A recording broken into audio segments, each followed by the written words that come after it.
नमस्ते सदावत्सल्य मातृभूमि। हम लोग चर्चा करने जा रहे हैं एक ऐसी फसंतड़ू जो आरक्षण के नाम से आई। हालांकि वो मूवमेंट आज से नहीं चल रहा है, वो मूवमेंट अटल बिहारी वाजपेयी जी की सरकार जैसे ही गिरी थी 2004 में, या उसी समय से एक मूवमेंट हमारे देश में चल रहा है। वो मूवमेंट इसलिए चल रहा है कि अगर वो मूवमेंट सफल हो जाए तो फिर जो कन्वर्जन का यहाँ पर बहुत बड़ा खेल चल रहा है, जो मतांतरण का बहुत बड़ा खेल चल रहा है, उस खेल में बहुत भारी सफलता मिल जाएगी। ऐसा एक वर्ग का मानना है कि चूंकि आरक्षण का लाभ क्रिश्चियन या मुसलमानों के एससी एसटी का नहीं मिलता, इसलिए एससी एसटी कन्वर्ट नहीं हो पाता।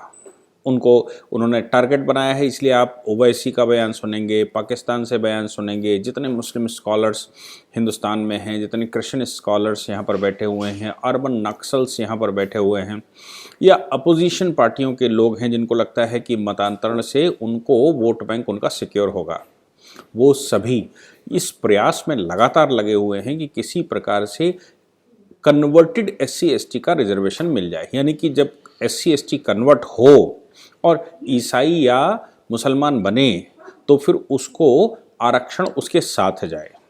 आर्गुमेंट बहुत सारे हैं और ये बात ऑनरेबल सुप्रीम कोर्ट में एक पीआईएल के माध्यम से भी आ गई। ऑनरेबल सुप्रीम कोर्ट उस पर कोई डिसीजन देता, उसने केंद्र की सरकार को नोटिस कर दिया।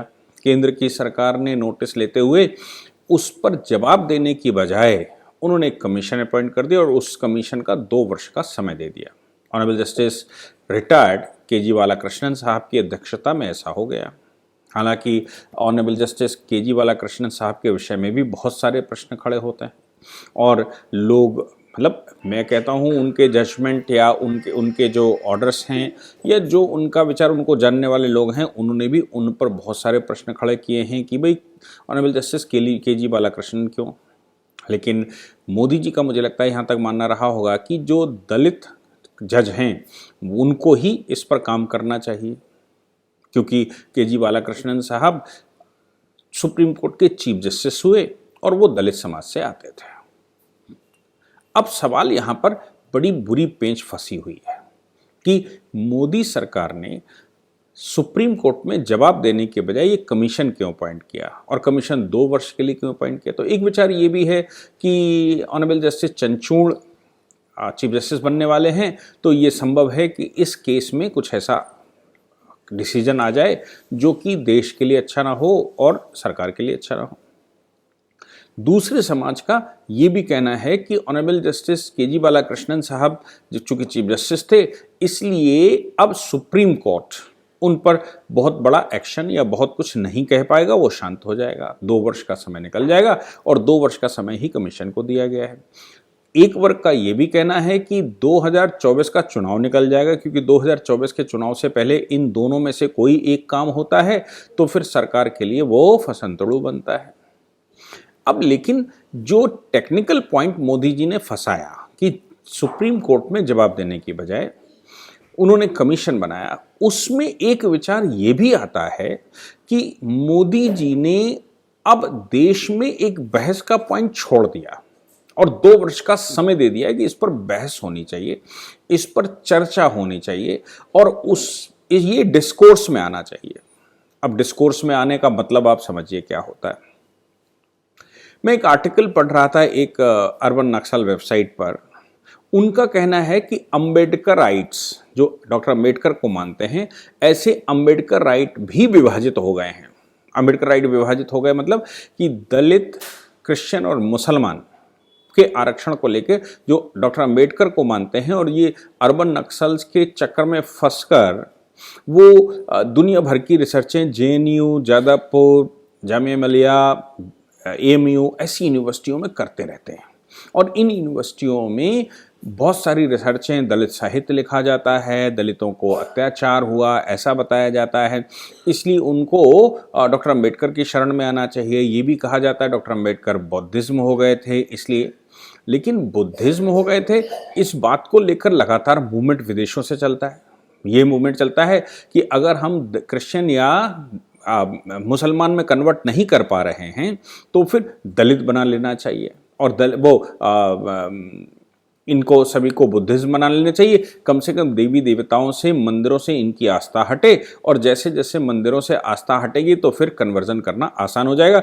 अभी मोदी सरकार के बैठने के बाद देश में फेवरेबल परिस्थिति नहीं है, और तब तक हो सकता है कि फेवरेबल परिस्थिति आ जाए तो फिर हिंदुओं को कन्वर्ट करने के बजाय बुद्धों को कन्वर्ट करना आसान हो जाएगा। धन वन ये वो जो भी करेंगे वो कर देंगे।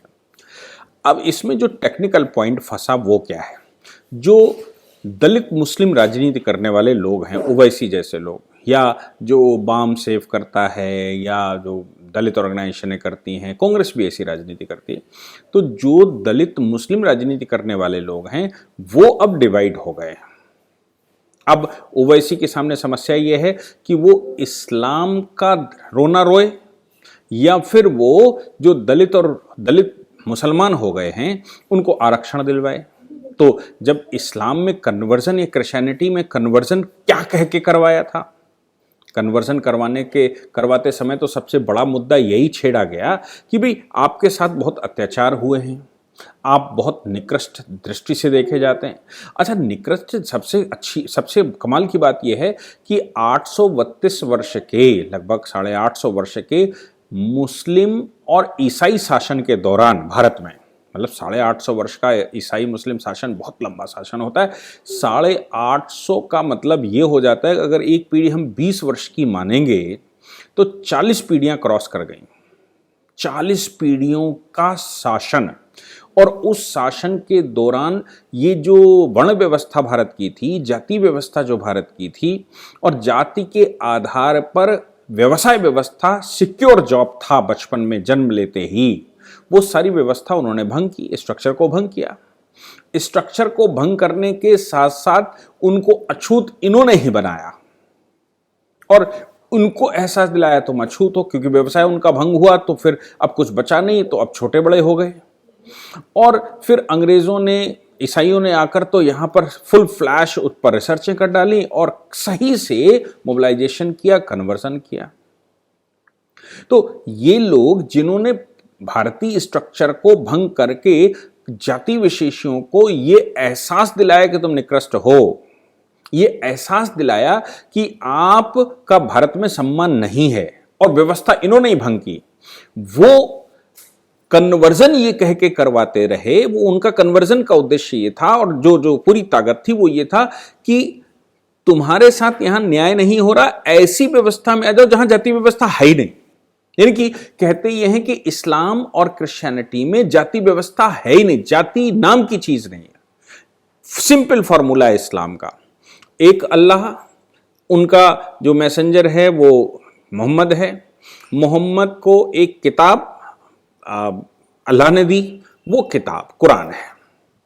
तो अब अगर और जानना है तो मोहम्मद की हदीस और मोहम्मद की सुन्नत देखो।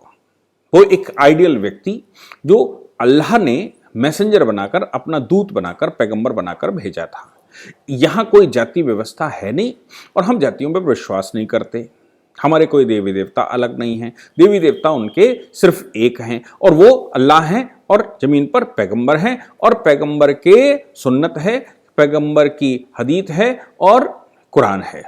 ये समझा दिया तो लोग, जिनको यहाँ निकृष्टता पहले फील करवाई गई होगी, जिनको ये बताया गया होगा कि तुम कौन हो, वो लोग हो सकता है कन्वर्ट हुए हों, उनको लालच में कन्वर्ट किया, उनको तलवार की दम पर कन्वर्ट किया। क्योंकि कन्वर्ट केवल SC/ST नहीं हुआ, OBC नहीं हुआ, कन्वर्ट तो बहुत बड़ी संख्या में क्षत्रिय भी हुआ, और ज़्यादातर क्षत्रिय शासक के साथ रहता है, इसलिए शासक के रिलीजन को उसने भी स्वीकार किया। बहुत बड़ी संख्या में ऐसा लोग कहते हैं है। तो फिर कन्वर्जन, क्षत्रिय का कन्वर्जन अगर हुआ होगा तो निश्चित रूप से तलवार की दम पर हुआ होगा, शासन के लालच में हुआ होगा, और बाकी को यह समझा के हुआ होगा कि यही क्षत्रिय, ये तुम्हारे साथ भेदभाव करते हैं, यहां आ जाओ तो सब एक हो जाएगा, ऐसे करके कन्वर्जन करवाया। ईसाई जब भारत में शासन करने आए तो ईसाइयों ने फुल फ्लैश इस पर अभियान चलाया। उन्होंने अपने स्कूल खोले, उन्होंने अपने दवाखाने खोले, उन्होंने अपने चर्च खोले, उन्होंने लोगों को एक रूपता दिखाने की कोशिश की और बाकियों को दलित अत्याचार के नाम से या बैकवर्ड अत्याचार के नाम से या जाति अत्याचार के नाम से खूब सारा बहकाया, कन्वर्ट करवाया। अब ये चूंकि पिछले 800 वर्ष से ये कहानी एक ही बताई जा रही है कि तुम्हारे साथ हजारों वर्षों गलत हुआ और वो गलत होने की वजह से तुम ऐसे हो वैसे हो, ये समस्या वो समस्या, इसलिए इधर आ जाओ। तो 40 पीढ़ियों को जब एक बात समझाई गई हो तो अब जो शासन कर रहे हैं, जो यहां पर अब हैं या आजादी के बाद भी जो कन्वर्जन शुरू हुए या किए जा रहे हैं, आज भी किए जा रहे हैं, उनको जब आपने ये कह के कन्वर्ट करवाया कि भाई यहां भेदभाव नहीं होगा और वहां भेदभाव है इसलिए, तो फिर सवाल यह पैदा होता है कि फिर आरक्षण, अब उद्देश्य ये भी है कि अब उसकी समस्या ये आ रही कि यहां आरक्षण है, मतलब हिंदुओं में रहते हो तो आरक्षण है, प्लेसमेंट में आरक्षण है और इसलिए कन्वर्जन में बाधा पैदा हो रही है। तो अब ये कन्वर्जन की बाधा दूर करने के लिए एक बात कि भाई अगर आरक्षण साथ में आ जाए कन्वर्जन के बाद भी तो फिर आसानी से कन्वर्जन शुरू हो जाएगा, खूब सारा करवा लेंगे और हिंदुस्तान को इस्लामिक राष्ट्र, हिंदुस्तान को ईसाई राष्ट्र घोषित करवा लेंगे। दूसरी तरफ फिलॉसफी ये भी है कि यहां कोई भेदभाव नहीं होता। तो जब भेदभाव है तो एक ग्रुप जो अम्बेडकराइट जो अर्बन नक्सल्स का है वो ये कह रहा है कि भाई दलित तो दलित होता है, ऐसा नहीं है कि वो जब कन्वर्ट हो गया तो उसके साथ भेदभाव खत्म हो गया, उसको उसके साथ भेदभाव आज भी हो रहा है, उसको यहां पर भी निकृष्ट दृष्टि से देखा जा रहा है। बड़े ध्यान से सुनिए, उसको यहां मतलब वो मुसलमान या ईसाई हो गया तो भी निकृष्ट दृष्टि से देखा जा रहा है। अब मुसलमान ईसाई हो गया, निकृष्ट दृष्टि से देखा जा रहा है और यही समझाकर लाए थे कि यहां भेदभाव नहीं होगा, तो फिर वो मुसलमान या ईसाई क्यों है? सवाल यह है कि अगर भेदभाव नहीं है इसलिए आए हैं तो भेदभाव अगर यहां पर भी है और वही सेम भेदभाव है जैसा समझा कर लाए थे, तो फिर वहां जब पहले पूर्वजों का जो वंश है, पूर्वजों की जो विरासत है, उसको क्यों ना संभाले भाई, इधर क्यों आ जाएं? अगर भेदभाव वाली बात स्वीकार कर ली जाती है तो, और अगर ये कह देते हैं कि भेदभाव इधर नहीं है तो आरक्षण कैसे मिल जाए, तो कन्वर्जन में बाधा पैदा हो रही है, कन्वर्जन नहीं हो रहा है, दलित मुस्लिम साथ नहीं आ रहा है। अब एक और बड़ा मुद्दा फंस गया। हालांकि नेहरू जी ने उस समय 1956 में जब आरक्षण, पहली बात तो आरक्षण के विषय में आप लोगों को जानकारी मैं देता हूं। आरक्षण जब कॉन्स्टिट्यूशन में हुआ था तो केवल पॉलिटिकल आरक्षण हुआ था, इसके अलावा कोई आरक्षण, डॉक्टर अंबेडकर ने साफ मना कर दिया था कि कोई आरक्षण की जरूरत नहीं, जातीय आरक्षण की जरूरत नहीं, जातियां हम समाप्त करना चाहते हैं, अगर आरक्षण रहा तो जातियां समाप्त नहीं होंगी। इसलिए डॉक्टर अंबेडकर के संविधान में जो जॉब का आरक्षण है वो आरक्षण है ही नहीं, वो केवल पॉलिटिकल आरक्षण है कि इस समाज के जो जो जो बैकवर्ड क्लास है या जो जो पिछड़ा हुआ है उसके रिप्रेजेंटेटिव पार्लियामेंट में ला लो, तो उनकी समस्याएं कैसे उनको अपग्रेड किया जाएगा वो पार्लियामेंट में बात करते रहेंगे, तो फिर धीरे धीरे हम अपनी पॉलिसी बना लेंगे। अब तो हम स्वतंत्र हैं, अब हम अंग्रेजों के चक्कर में फंस नहीं रहे, हम ईसाइयों के चक्कर में फंसे नहीं है, मुसलमानों के चक्कर में फंसे नहीं है। डॉक्टर अंबेडकर के जाने के मतलब जब संविधान बन गया और डॉक्टर अंबेडकर अब अलग हो गए संविधान सभा से, क्योंकि संविधान जब लागू हो गया तो उसके बाद चंपकम दुराई राजन का एक जजमेंट आया। तमिलनाडु सरकार ने सबसे पहले आरक्षण जब लागू कर दिया तो चंपकम दुराई राजन वो चैलेंज कर गए, सुप्रीम कोर्ट में बात आई। सुप्रीम कोर्ट ने उस समय सन 1951 में ये कहा कि रिजर्वेशन इज अनकॉन्स्टिट्यूशनल, क्योंकि कॉन्स्टिट्यूशन में रिजर्वेशन की व्यवस्था ही नहीं है।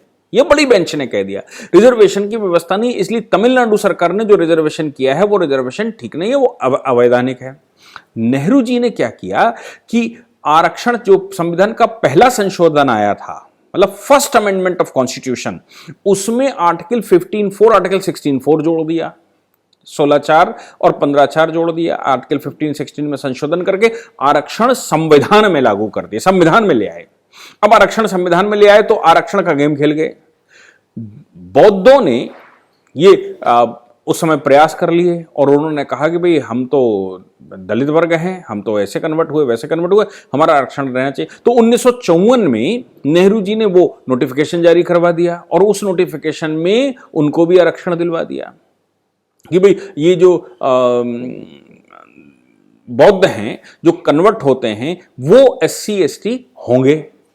फिर बाद में सिख, अब सिखिज्म में तो ये खास बात है कि सिखों में आज भी दलितों का सबसे बड़ा परसेंटेज अगर कहीं देश में है तो वो पंजाब में है, यानी कि सिख है जो सरदार है।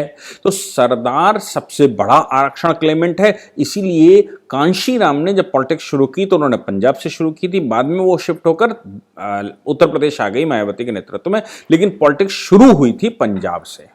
और पंजाब में दलित आरक्षण की पॉलिटिक्स आज भी बहुत चलती है। तो पंजाब कैसे डील करें?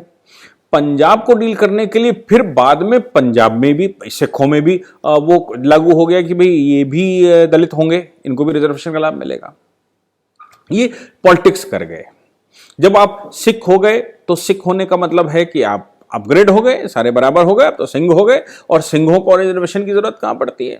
जब आप बुद्धिस्ट हो गए तो वहां भी जाति व्यवस्था नहीं है। तो जाति व्यवस्था जब बुद्धिस्ट में नहीं है, और भगवान बुद्ध जाति व्यवस्था के बिल्कुल विरोध में थे, आडंबरों के विरोध में थे, पाखंडों के विरोध में थे, तो जब सब खत्म हो गया तो फिर वहां भी आरक्षण की क्या जरूरत थी? सवाल ये था। तो इसलिए लेकिन नेहरू जी खेल गए। तो नेहरू जी ने सबसे पहले आरक्षण, और आरक्षण के बाद सबसे पहले आरक्षण और आरक्षण के बाद ये तो दोनों को, सिखों को और उनको कर दिया। तो ये आरक्षण की पॉलिटिक्स थी। बाद में ओबीसी आरक्षण ले आए मंडल कमीशन के माध्यम से। तो कुल मिलाकर आरक्षण से राजनीति भारत में खेली गई। ये आरक्षण की अपनी पुरानी हिस्ट्री है। कन्वर्जन के बाद आरक्षण नहीं मिलेगा क्योंकि इस्लाम की और क्रिश्चियनिटी की सिंपल पॉलिटिक्स है, और उस सिंपल पॉलिटिक्स में वो होता नहीं है।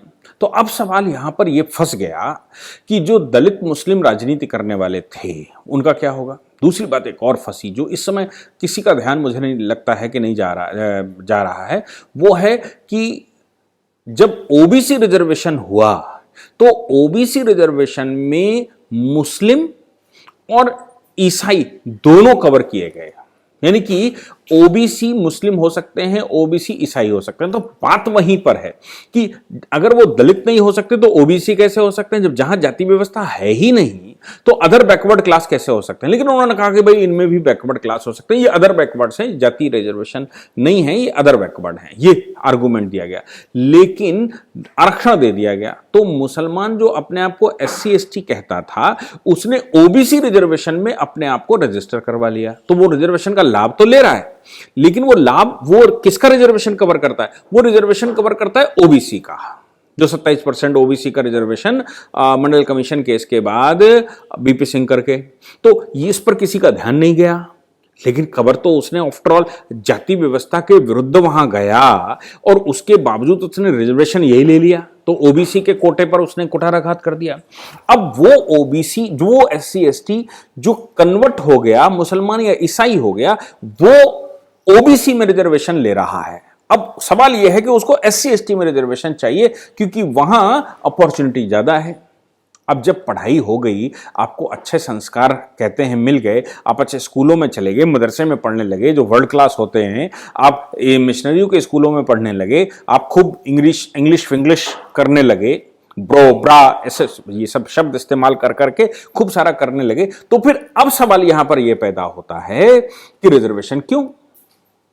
तो मोदी जी ने सीधा फैसला करवाने की बजाय रूट पकड़ा कि भाई रिजर्वेशन पर चर्चा होनी चाहिए, 2 वर्ष तक चर्चा होगी। तो अब जो अंबेडकर राइट्स हैं, या जो अर्बन नक्सल हैं, या जो अब मुस्लिम राजनीति करने वाले हैं, वो फंस गए हैं, बहुत बुरे फंसे हैं। उनको ये समझ नहीं आ रहा है कि इसका समर्थन करें या इसका विरोध करें। समर्थन करते हैं तो फिर सवाल ये पैदा, वही सवाल आ जाता है कि पशमानदा को लेकर मोदी जी इस समय पॉलिटिक्स कर रहे हैं, और पशमानदा पॉलिटिक्स बिहार से शुरू हुई, उत्तर प्रदेश में खूब सारी आ गई।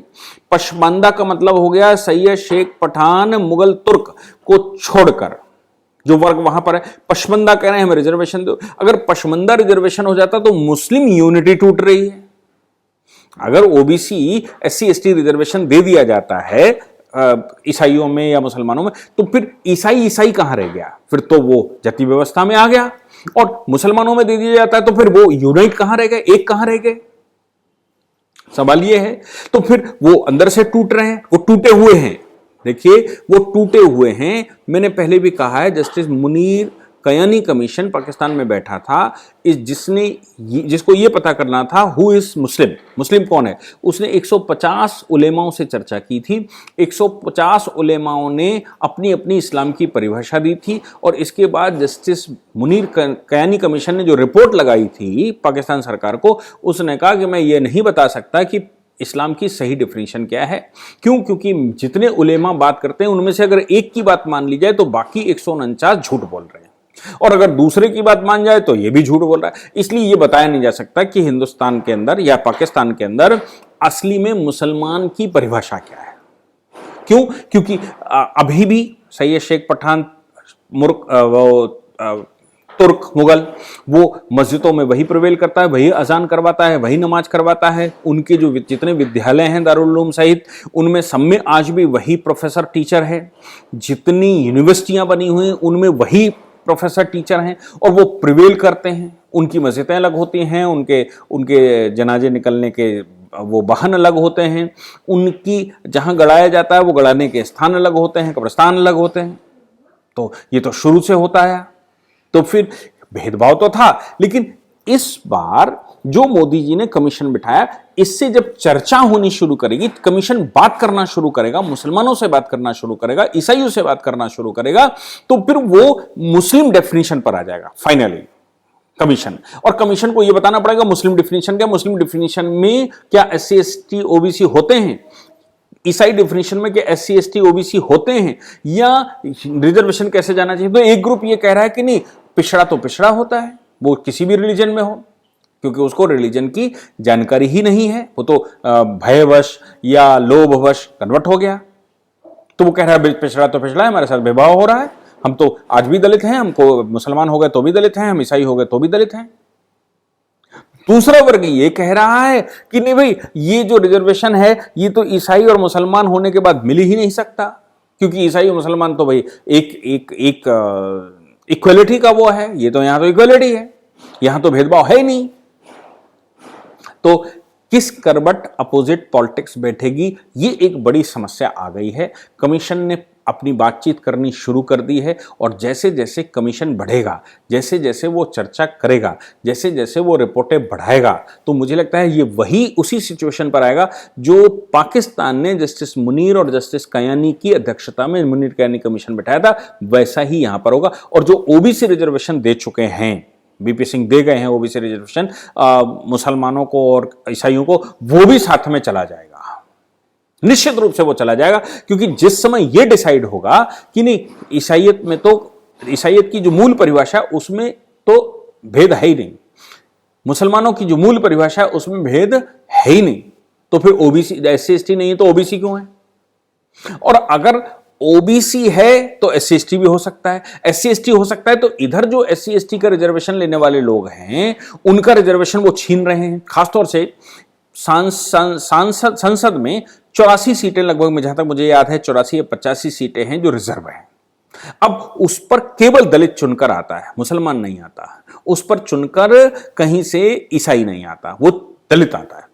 तो जो पॉलिटिक्स करने वाले दलित हैं, दलित पॉलिटिक्स करने वाले लोग हैं, उनकी क्या इस रूट से जो 84-85 सीटें हैं, क्या इस रूट से अब मुसलमान अंदर घुसना चाहता है?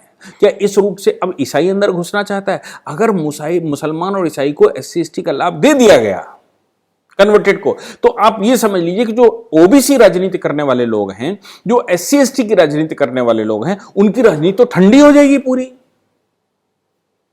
तो राजनीतिक रूप से भी ये नया पेच फंस दिया है, सांस्कृतिक रूप से भी नया पेच फंस गया है, कन्वर्जन के लिए भी पेच फंस गया है, Islam is a true religion पर पेच फंस गया है, Christianity is the equal religion पर पेच फंस गया है, दलित कौन है, कब होता है, कैसे होता है, अपग्रेडेशन हो रहा है नहीं, इन पर सब पर पेच फंस गए। मुझे लगता है कि अगर कमीशन सही से इस पर अपनी रिपोर्टिंग बना ले और भारत के लोग इस पर एक्टिव हो जाएं, अपने अपने अधिकारों के विषय में, ओबीसी अपने अधिकारों के विषय में थोड़ा जागरूक हो जाए, एससी एसटी अपने आरक्षण के विषय में एक्टिव हो जाए, तो आप समझते हैं क्या हो सकता है।